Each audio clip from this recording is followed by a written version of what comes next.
that could this be a super September, and 4 reasons why there is a hope for a super September. So quite a different view there. But anyway, let me put it out. One is this Q1 GDP number, and I know that the reaction that we're seeing initially in the implied open, and we'll see what happens to the day, is a little muted. There are a lot of technical factors for that as well. Nevertheless, it's pointing to a roaring rural consumption recovery. If you go into the internals and you see the expansion of the agricultural sector, it's telling you that this is not just a flash in the pan. And yes, even if you take the inflation deflator in place and say that, okay, because inflation was low, you have these kind of numbers, etc. Yes, the RBI may not cut rates dramatically, but another 25 basis points is penciled in. Nevertheless, it's a big, big number. So that's factor number one. The second reason I'm talking about is the GST reform. 3rd September is when the meeting starts, 3rd and 4th. By the 5th, we'll have clarity on what falls in where.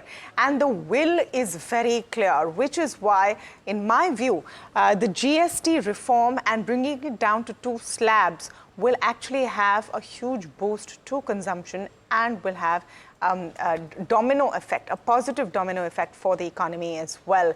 And it will all pair out in September. It's being done at breakneck speed to ensure that these GST cuts make it by the festive season. The third one, which also I think is not being looked at carefully enough by the street today, perhaps, is what the US Federal Appeals Court has done. They've ruled that a majority of Trump's tariffs are completely illegal. The next stop is the Supreme Court. And yes, the belief is that the Supreme Court is stacked with Republican nominees. But having said that, the American Supreme Court does have a reputation to keep up. And this is the second court which has said that what Trump has done using emergency powers to apply tariffs is completely unconstitutional. So watch out for that space. Already I think India has made its stance very clear. It could be that American law will echo the stance that we've taken as well.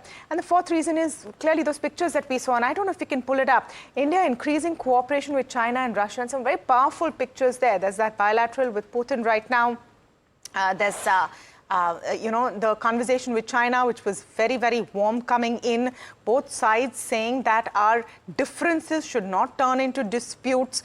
The 2 countries together with the populations combined can really bring in and usher in a rising Asia. I know this is once bitten, 300 times shy when it comes to China, and I agree with that caveat. But having said that, I think that will be important. So those are my 4 reasons why I think it could be a super September.